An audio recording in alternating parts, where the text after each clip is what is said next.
Hər kəsə salam. Bugün izoprosesləri daha yaxşı başa düşmək üçün onlayn laboratoriyadan istifadə edəcəm. Gördüyünüz kimi burada qab var. Qabın sol tərəfində həcmi artırıb azaltmaq üçün tutqacımız var. Aşağıda qazı soyuda bilərik və yaxud da qızdıra bilərik. Və sağ yuxarı tərəfdə təzyiq ölçən cihazımız var. Başlayaq. Əvvəlcə qabın içərisinə qaz molekullarını daxil edək.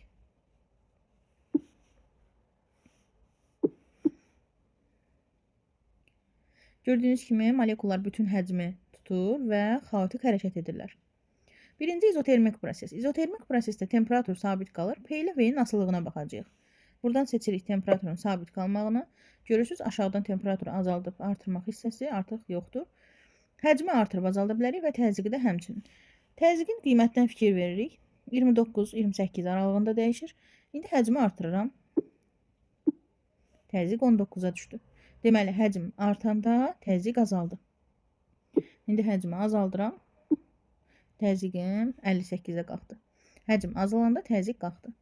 Beləliklə, temperatur sabit qalanda həcmlə təzyiq bir-birindən tərs asılı oldu. İkinci izobar proses, yəni təzyiqin sabit qaldığı. P bərabər konstant. Bu zaman V ilə T arasındakı münasibətə baxacağıq. Seçirik təzyiqin sabit qaldığını.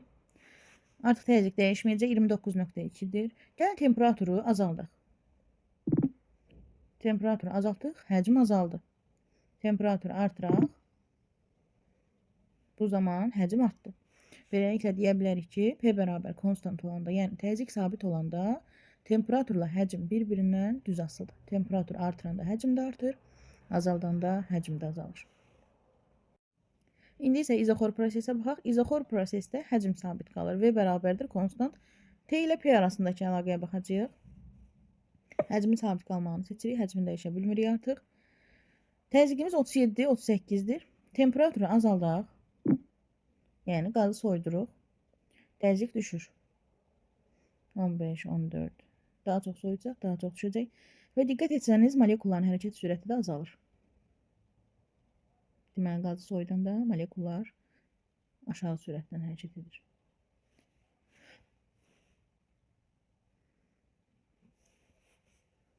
İndi isə qazı qızdıraq. Təzyiq artır. Və molekulların hərəkət sürəti də artır. Get-gedə sürətlənirlər. Kinetik enerjinin düsturunda 2D3 KT düsturuna əsasən deyirdik, temperatur artanda kinetik enerji də artır. Gördüyünüz kimi hərəkət sürəti artır və kinetik enerji artır.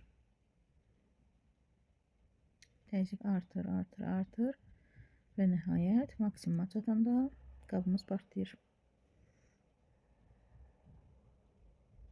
Ümid edirəm faydalı oldu bu laboratoriya. Hamıya uğurlar.